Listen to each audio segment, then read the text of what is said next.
Hey guys, welcome to the Juliet Kamanga show. I hope you're doing well. Today we're going to talk about my favorite watch list and I hope you enjoy it. Okay, let's get into this. Oh yeah. I like that. I watched 9 movies, I think. Well, maybe more. Oh, Brown Sugar is in here. So I watched 10 movies, which is fine. I was supposed to watch a movie a day and I just didn't have the time. So I watched 10 movies essentially and I had a good time doing it. I enjoyed what I watched. I think there's only one film on here that got like less than like 4 stars, which is, I'm pretty generous with my ratings. I'm not going to lie. I'm not the type of person who's very picky. If I like it, it's fine. I don't care about the general public. It's about me. First thing we watched this month was Batman 2022 with Robert Pattinson and Zoe Kravitz. This kind of looks at Batman. It's Batman's story, his origin story, except it's dark. It's dark as fuck, okay? It's darker than Christopher Nolan's. It's as dark as DC likes getting, but I think that this was quite enjoyable because sometimes I like seeing murderous Batman. He's not necessarily murderous, but like it's not like he's great. Like, I don't know if I would describe him as a superhero. He's more like a straight up vigilante. I think it was really cool. I enjoyed it. The version I had, there was something wrong with it. So, even through that shit, I still enjoyed it a lot. But I need to watch it properly because I heard that there are particular things I wish I could have experienced better, but it has nothing to do with the film. It has everything to do with the copy I had of the film. So even story-wise, straight up, I just enjoyed it so much, and I definitely think people should watch it. If you don't like realistic dark Batman, so if you're one of those types of people, I don't think you should watch this. But watch it to see for yourself. But if you're someone who doesn't like it, you don't like it dark, you don't like it to be kind of creepy, and you're like, shit, this is real, and there's no light, then you're not gonna enjoy this. I do think, they did have moments of very dark cinematography per usual. Like, I don't know, it's a new trend in film. They're like, fuck a light. I need to track back to who was the first person to use one light on set and fucking left us in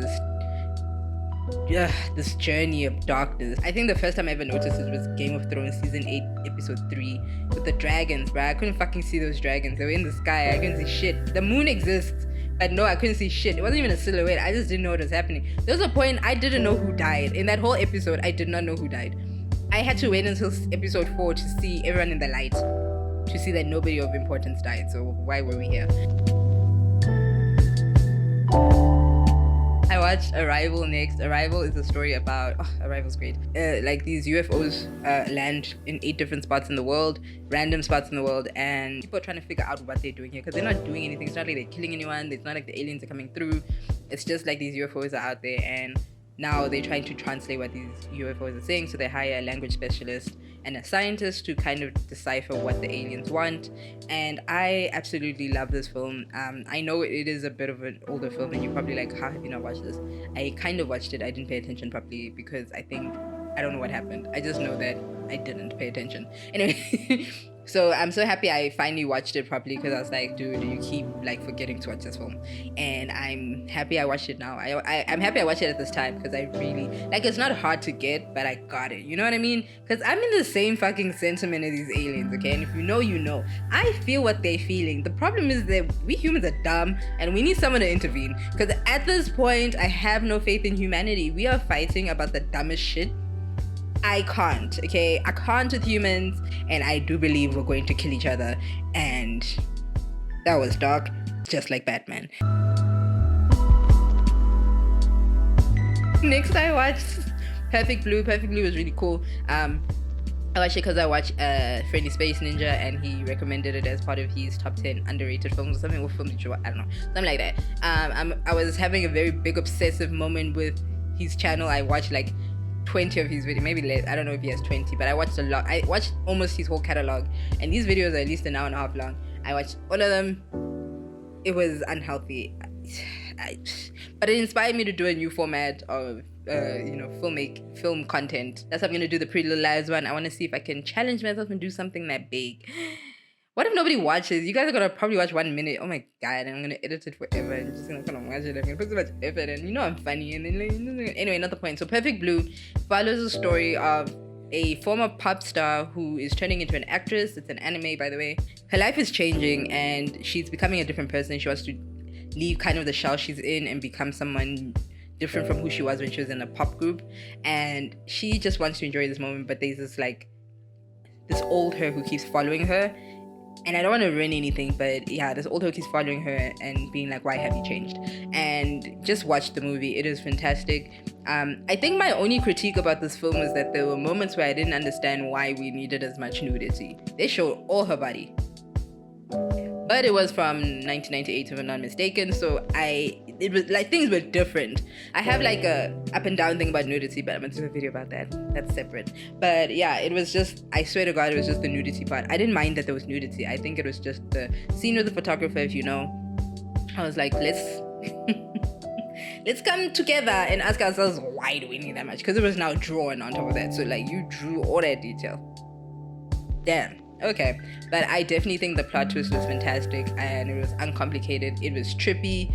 Oh my God, if you love trippy, films where you're like, what the hell's going on in this moment? Kind of like Shutter Island vibes where you're like, what's going on? I'm so confused. Definitely watch this.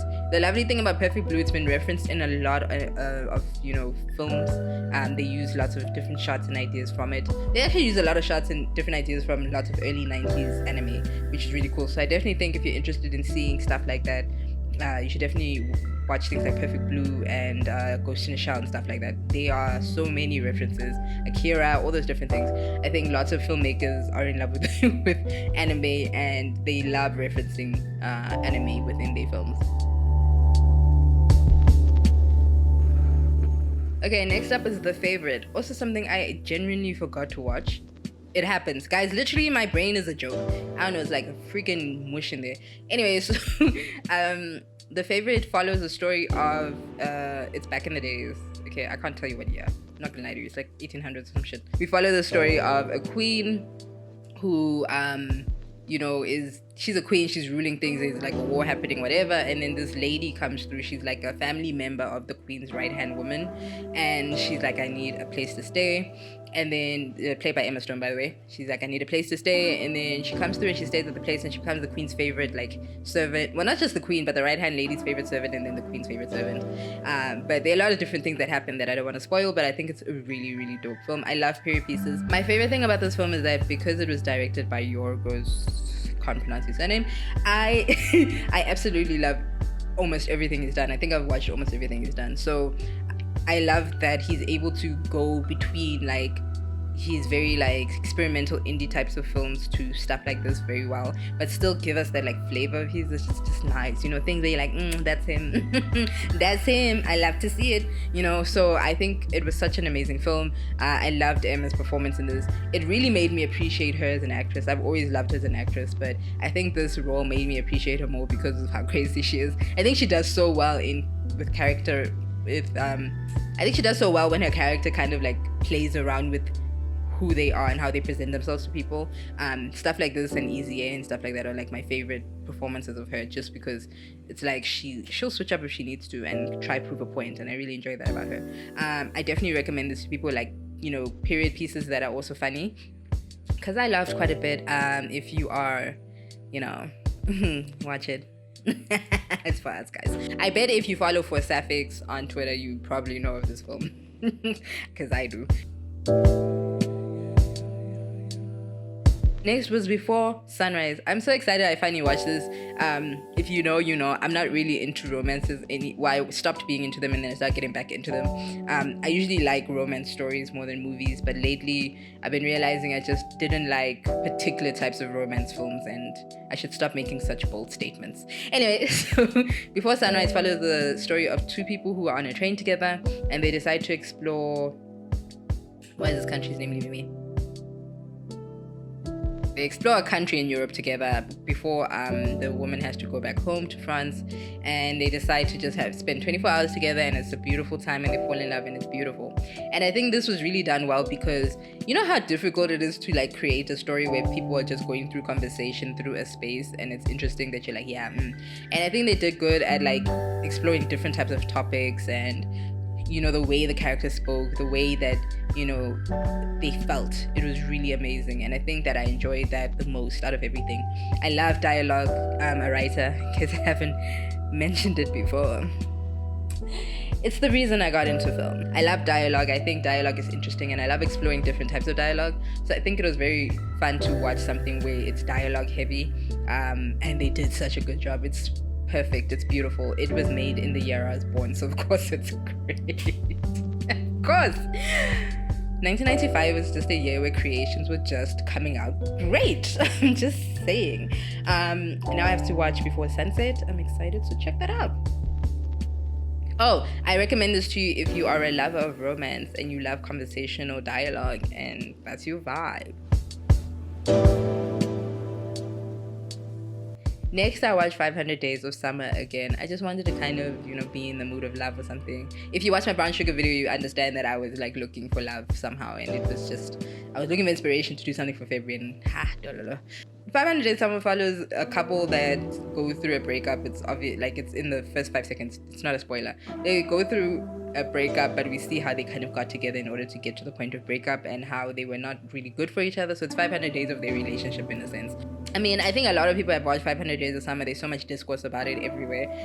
But if you haven't watched it, I think if you're the type of person who likes kind of, I'll call it like a dark romance in the sense that it doesn't work out well, you should definitely check this out. If you're the type of person who likes looking at sad characters, definitely check it out. And if you're someone who's like, not everyone is always meant to be together, and just because you guys didn't work out doesn't mean the relationship is bad, I think check it out. Both of these characters are insufferable, to be very honest with you. I'm not gonna lie. They're just white people problems, to be honest, but I enjoyed it a lot. And I do know that Homeboy, I think, is half Asian, but that's not the point of what I'm saying about white people problems. I'm talking about like, these problems are like, you guys are barely like, half the things you guys are going through is if you spoke to each other properly. I actually think that the protagonist was the wrong one in this entire movie. I'm not gonna lie. She told you, what's up, bruh? You are the one who got touched. And I know people are gonna come at me because of what happens, the little plot twist. Not plot twist, but the thing that happens when she invites him to his apartment later in the movie. Yes, I get you. But she explains it so nicely at the end that really, I get what she's saying. Because this is my thing, right? Let me quickly segue. Y'all people who are dating out there, sometimes you like to date people or you like to go after people who tell you what they want and then you get shocked that they are serious about what they wanted. You're like, I'm so great in particular things. Of course you're going to change your mind. And I'm saying this from experience. I used to do that. There are people who showed me little interest and I'm busy forcing ideas in my head.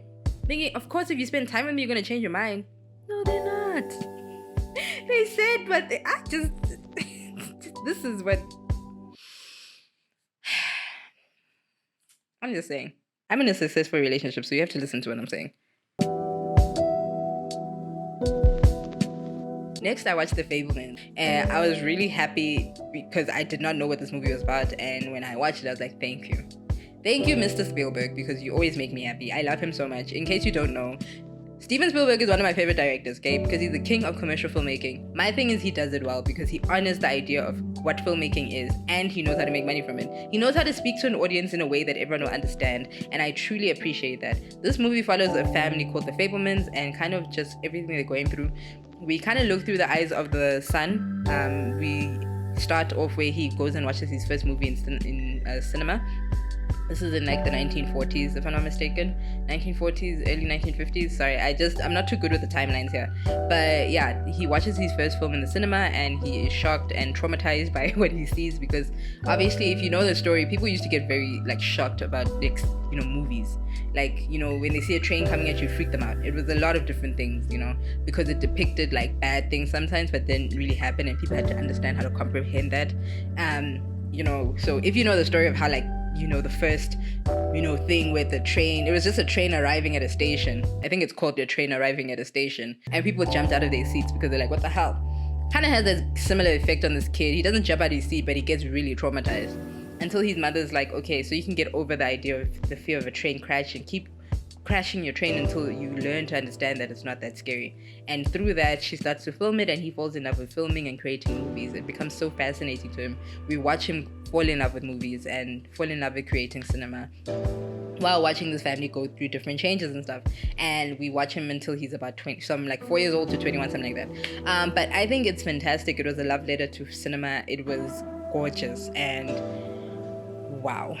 Just wow. If you love filmmaking, watch this. If you love a nice family story, watch this too. When I say nice, I don't mean it's a happy ending. I mean it's nice, like people grow.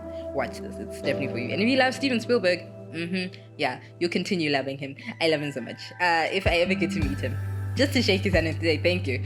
No, seriously, I just want to be like, thank you, sir. Thank you. You, thank you. You? Thank you. Next is The Sound of Metal, also recommended by Friendly Space Ninja. He's a really cool YouTuber. You should check him out. You don't know me, but I'm gonna shout him out anyway. This is a movie about a drummer who suddenly loses his hearing during a gig. Very sudden, very confusing.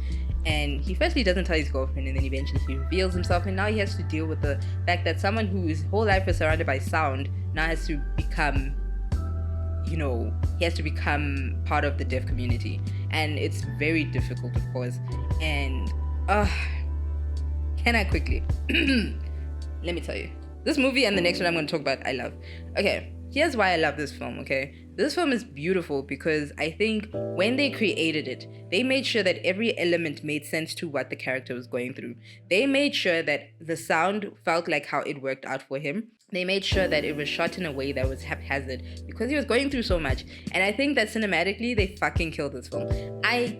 Oh my God, it is so good. It made me, I felt it. And the best part is that the character is not like, the sweet darling who goes through this really big change, but rather he's someone who is real. He felt like a real person. He was frustrating at times. He didn't fucking listen at times. He was just stressing me out at times. But at the same time, I get it. I understand. You're going through this big change. I don't think I would have reacted any differently. If someone told me I couldn't use my hands, I think I would just faint. I don't know. I feel like I would die. I don't know, because my hands are such a big part of my entire career. I write, I edit, and I do camera work. So if I can't use my hands, like if I had carpal tunnel, kind of screwed. And I can imagine that I'd probably force myself to keep writing until I really can't. And I get it. I'd probably try to reject the idea of my new identity until eventually I was like, okay. And I think that it was so good at showcasing that. And it was beautiful. It was such a beautiful film. And the ending was gorgeous and realistic, and it made so much sense.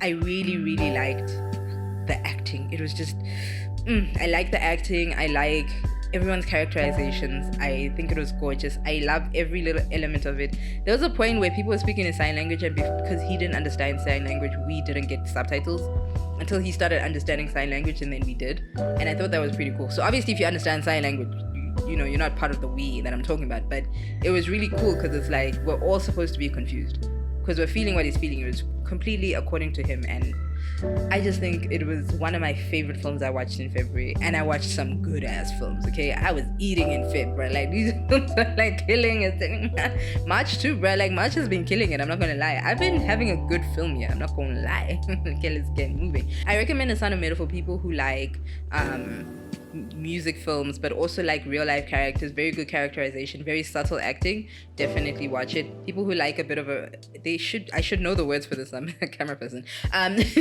People who like kind of the camera technique of like the handheld style, very smart sound design. Definitely watch this. It's not just for people who are very like cinephiles or whatever, but I definitely think that if that's your thing, if you love a well-made packaged film, watch this film.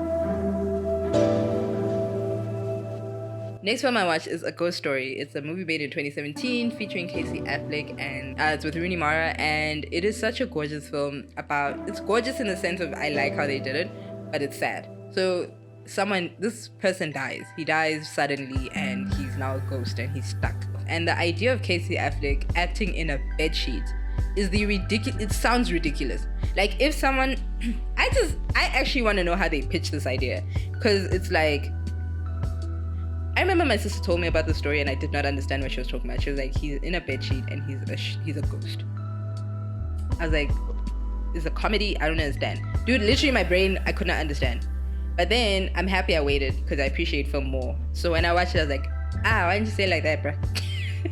Why didn't you say he's stuck and he can't move? But the idea of him, he's a ghost. Like when we were kids, used to think ghosts were in sheets. It was a really cool concept. I think it was perfectly done. It was so sad, dude. It was so sad. It was such a beautiful, gorgeous film. I absolutely love it. Look, I get it if you kind of didn't vibe with it. It is very quiet. It is very still. It's very much an understanding and watching and feeling the moment that we're in and the sadness of it. And I think they did such a good job at that. If you're someone who needs a lot of dialogue and stuff, yes, it might be a bit difficult for you to watch.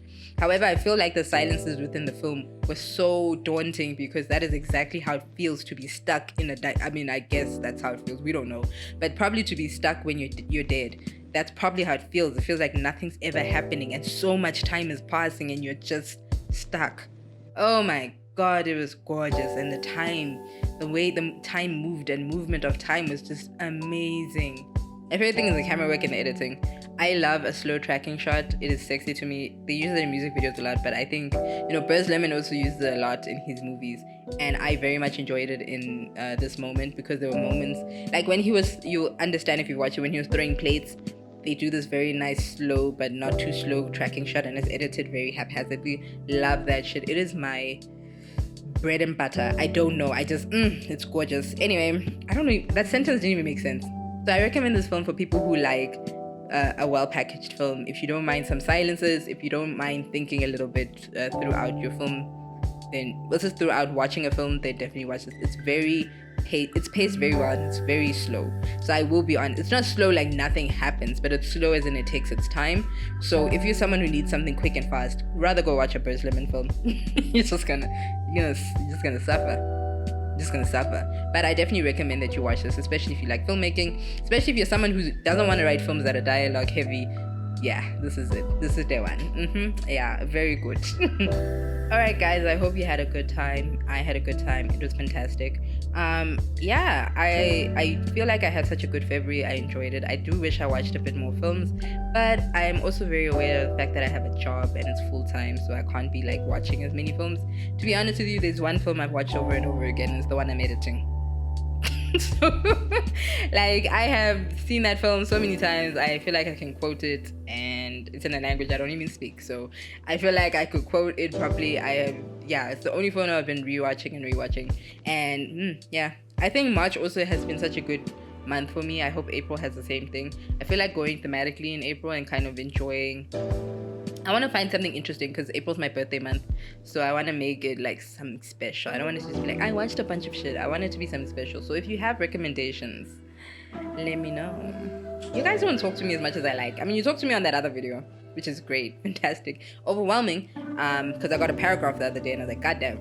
I'm so happy you guys are engaging with my, South African film industry one. I know I've said this already, but I was shocked. I was really shocked that people kind of started jumping onto it. It's not like I have 100,000 views, but every day people are engaging with me about it, and it's really cool. It makes me feel seen. And I'm definitely going to do a lot more South African content. I actually just need to get Showmax again. My Wi-Fi has been a big issue, so in April I'm going to jump into more South African themed content.